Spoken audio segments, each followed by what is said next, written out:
Good evening and welcome to This Week in Turkey. President Recep Tayyip Erdoğan and US President Donald Trump have confirmed their meeting in Washington on November 13. The Turkish president confirmed his acceptance of Trump's invitation during a phone conversation with the US president last Wednesday. Just had a very good call with President Erdoğan of Turkey. He informed me that they have captured numerous ISIS fighters that were reported to have escaped during the conflict, including a wife and sister of terrorist killer al-Baghdadi. We also talked about their border with Syria, the eradication of terrorism, the ending of hostilities with the Kurds, and many other topics. Look forward to seeing President Erdoğan next Wednesday, November 13th, at the White House, US President Trump said in a tweet after the telephone call. During the meeting, Erdoğan said he plans to raise the issue of the United States' unfulfilled pledge to remove the YPG from the Syrian border region. While we hold these talks, those who promised us that the YPG would withdraw from here within 120 hours have not achieved this, the president said during comments to reporters on Thursday before his departure to Hungary. Similarly, with Russia, unfortunately, 150 hours have passed, but so far, all the terrorists have not left from these areas. Erdoğan's scheduled meeting with Trump comes in the aftermath of a deal reached between Ankara and Washington on October 17 to pause Turkey's military operation in northern Syria to allow YPG to withdraw from the planned safe zone. On October 22, Turkey and Russia also reached a deal under which YPG would pull back 30 kilometers south of Turkey's border with Syria within 150 hours, and security forces from Turkey and Russia would mount joint patrols there. This week our guest is Merve Tahiroğlu. She is a research associate focusing on Turkey at the Foundation for Defense of Democracies. Good evening, Ms. Tahiroğlu. Thank you for joining us this evening. Hi, thank you for having me. So last week, the U.S. House of Representatives had two votes where one of them was to impose sanctions on Turkey and the other one was to recognize the events of 1915 as genocide. Before that, there's the famous letter of Donald Trump that was sent to President Erdoğan. And under all these developments, President Erdoğan had stated that he was not going to go to the planned visit on November 13, but after a telephone conversation with Trump, his mind changed. So how do you contextualize, how is this visit justified in the context of these previous developments? Right. This is going to be a very awkward visit for Erdoğan because he's coming at a time when especially in Washington there are very strong sentiments against him in particular and the way he has been driving Turkish foreign policy. It's important to note, I think, that this summer the fact that the S-400 missiles Turkey purchased from Russia were delivered to Turkey, that already rattled Congress pretty significantly over the summer, where they asked President Trump to issue CAATSA sanctions on Turkey, which President Trump hasn't actually done. And then we have this fall, the military operation into Syria, which again increased those frustrations that were already pretty strong in Congress. So right now, as Erdoğan is coming to the U.S., there are so many sanctions being discussed to be imposed on Turkey, and these demands are particularly coming from Congress. But President Trump has continued to present his friendship with Erdoğan, and his partnership with Erdoğan is an important one, and that's why they're doing this visit. So I think what Erdoğan is trying to do is given the negative sentiment in Washington right now, he's trying to have a photo opportunity to show his both domestic audience in Turkey and international audience that the relationship with the U.S. is still on track. So what about for President Trump? Will there be any domestic consequences after this visit? Well, yes, I mean, this is especially a difficult time for Trump because next week, as Erdoğan will be visiting, the Congress will also start reviewing impeachment hearings for that effort to impeach President Trump. So already this is a difficult time from the U.S. domestic politics point of view for President Trump. At the same time, even Republican policymakers and lawmakers who came to Trump's defense amidst this these impeachment discussions, were quite frustrated with the fact that he allowed, or the way they see it is that he allowed Erdoğan to continue on with the military operation in Syria. So this is only going to increase those tensions. Already we have multiple members of Congress suggesting that Trump should cancel the visit, that Erdoğan shouldn't be welcome here. So this is going to put a lot of pressure domestically on Trump as well. Do you think that the recent announcement that Turkey captured Baghdadi's wife and other family members will have any influence or impact domestically in the United States on Turkey's image in fighting ISIS?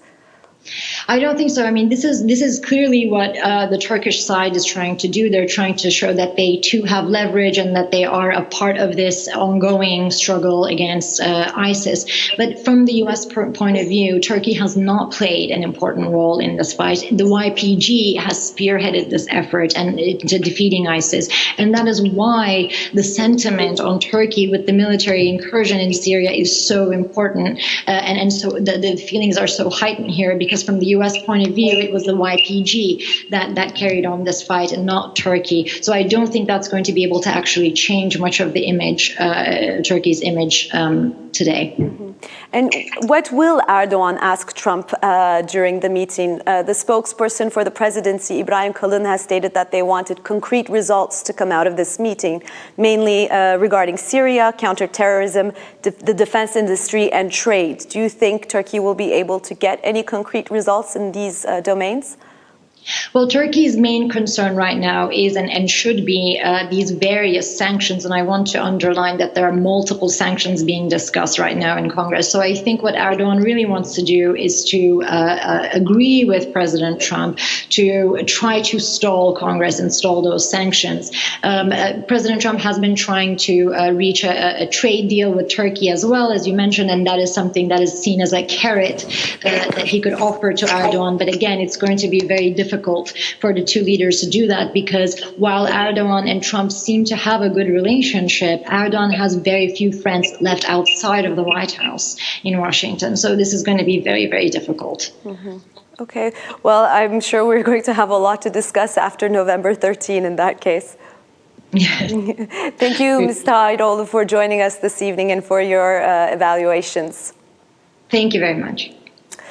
President Recep Tayyip Erdoğan said on Thursday that Turkey has captured the wife of ISIS leader Abu Bakr al-Baghdadi in Syria. We captured Baghdadi's wife, but we did not make a fuss like the US did. Similarly, we caught his sister and brother-in-law in Syria. We will continue our work in this regard, Erdoğan said during a speech at a ceremony marking the 70th anniversary of the foundation of Ankara University's theology faculty in the capital Ankara. I am announcing for the first time, Erdoğan added. The arrest of al-Baghdadi's sister is yet another example of the success of our counter-terrorism operations, said Fahrettin Altun, Turkey's communications director, in a tweet. A senior Turkish official had told Reuters that Baghdadi's sister was captured in the Azaz town of Syria. The official had also said Baghdadi's sister's husband and daughter-in-law are being interrogated as well. Rasmia Awad was arrested in a raid near Azaz, according to the official. When captured, she was also accompanied by 5 children. Baghdadi had risen from obscurity to lead the ultra-hardline group and declare himself caliph of all Muslims, holding sway over huge areas of Iraq and Syria from 2014 to 2017, before ISIS's control was wrested away by US-led coalition forces. The group said a successor of Baghdadi, identified as Abu Ibrahim al-Hashemi al-Qurashi, had been appointed. Freedom House, a US-based NGO, has released its Freedom on the Internet 2009, the Crisis of Social Media report, and shared its evaluations and rankings regarding internet freedom around the world. The report has shown that the internet is not free in Turkey, as it was also the case in 2018. Turkey scores 37 out of 100 in internet freedom. In Europe, whose internet is not free, the report has shared the following comments on Turkey. While disruptions to connectivity and convictions for online activities were not observed during the coverage periods, internet freedom in Turkey remained highly restricted. Online content was frequently blocked, including news articles, and authorities continue to investigate or arrest users. Worryingly, regulations requiring online content providers to secure broadcasting licenses came into force after the coverage period, possibly leading to increased censorship and content regulation of local streaming and news websites. According to the report, scoring 95 out of 100, Iceland has become the world's best protector of internet freedom in 2019. A court has ordered the release of two renowned journalists, Ahmet Altan and Nazlı Ilıcak, while acquitting another one in a case related to the failed coup attempt in 2016. And Ilıcak had denied the charges against them. In the verdict on Monday, the court sentenced Ahmet Altan to 10 years and 6 months in jail and Ilıcak to 8 years and 9 months over aiding the organization, but then ruled that they could be released as they had already served more than 3 years behind bars. The two journalists have been released under judicial control. I felt sad when I first heard about my release because the others weren't freed. There are thousands of innocent guys inside. Ahmet Altan told journalists upon being released from Silivri prison. The prominent journalist also said that he missed looking at the sky the most. My years weren't lost. I didn't let my years be lost. I wrote books and be forgotten. Last week, the Daily Hürriyet newspaper fired dozens of journalists by sending emails or letters to their homes in a move that marks yet another blow to the already troubled state of the Turkish media. At least 43 journalists from the paper were notified of their termination via letters sent to their home on October 30 and 31. Editor-in-chief Vahap Munyar subsequently resigned from his position at the head of the paper. The 43 journalists were members of the Journalists Union of Turkey, which in a statement referred to the firings as a liquidation of the union members working at the paper.